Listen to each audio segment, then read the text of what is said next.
ઉમરગામના સોળસુંબા ગામમાં અંદાજે 300 વર્ષ કરતાં વધુ સમયથી ગંગાદેવી મંદિરના પરિસરમાં લોકમેળાનું ભવ્ય આયોજન થતું આવ્યું છે। સ્થાનિક માછીમાર તેમજ આદિવાસી પ્રજાની કુળદેવી માં ગંગાજીનું સ્થાનક આજુબાજુ આવેલ સંઘ પ્રદેશ તેમજ મહારાષ્ટ્રના ગામોની પ્રજા માટે પણ આસ્થાનું કેન્દ્ર છે।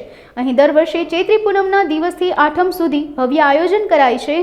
વર્ષ દરમિયાન લીધેલી મનોકામના પૂરી કરવા માટે તેમજ પવિત્ર ચૈત્રી માતાજીના દર્શન સાથે મેળાનો આનંદ માણવા ભક્તોનું ઘોડાપૂર ઉમટી પડતું હોય છે। 8 દિવસમાં લાખો ભક્તો માતાજીના દર્શન કરતા હોય છે। સ્થાનિક મંદિર ટ્રસ્ટ દ્વારા મેળાની સગવડનું સુંદર રીતે આયોજન કરાય છે। નમસ્તે, હું કેદાર પ્રદીપ પિંપુટકર શ્રી ગંગાદેવી સંસ્થાન કમિટીમાં ટ્રેઝરર તરીકે ફરજ બજાવું છું। મારા સાથે વિરેન્દ્ર કામળી છે જે ઉપપ્રમુખ તરીકે ફરજ બજાવે છે। અમે બધા જ કમિટીના ટ્રસ્ટીઓ અને મેમ્બરો અમે અહીં નિસ્વાર્થ ભાવે કામ કરીએ છીએ। અમારું શ્રી ગંગાદેવી સંસ્થાન કમિટીનું જે મંદિર માતાજીનું આવેલું છે સોળસુંબા ગામે, તે વર્ષો જૂનું, સેંકડો વર્ષથી જૂનું મંદિર આવેલું છે જે પહેલાં પારસી બાંધણીનું હતું અને હાલ અત્યારે કમિટીના અને પૂર્વ ટ્રસ્ટીઓના સહકારથી અને ગ્રામજનોના સહકારથી ભવ્ય મંદિર ઊભું થયેલું છે। આપણા મંદિરે ચૈત્ર સુદ પૂનમથી આઠમ સુધી મેળો ભરાય છે, જે ભવ્ય મેળાનું આયોજન કમિટી દ્વારા કરવામાં આવે છે। એમ કહેવાય છે કે અહીં માતાજીને માનતા રાખવાથી સંતતિ અને વરસાદનું પણ વરદાન મળે છે। તેમજ ગ્રામજનો અહીંથી દીવો લઈ મહાલક્ષ્મી ચાલતા જાય છે અને ત્યાંથી આવતા વરસાદ લેતા આવે છે, એમ પણ લોકોની ભાવના આવેલી છે। એમ સાંભળવામાં પણ અમારે બધાને આવેલું છે કે શિવાજી મહારાજ જ્યારે સુરત ગયા હતા ત્યારે અહીં જમીન પર 2 દિવસ અમે રોકાયેલા હતા। એ પણ ઇતિહાસ અમે બધા જ અને ગ્રામજનો જાણે જ છે। અહીં કામળી કુટુંબ જે આવેલું છે એ પૂંજારી તરીકે ફરજ સેંકડો વર્ષોથી બજાવે છે।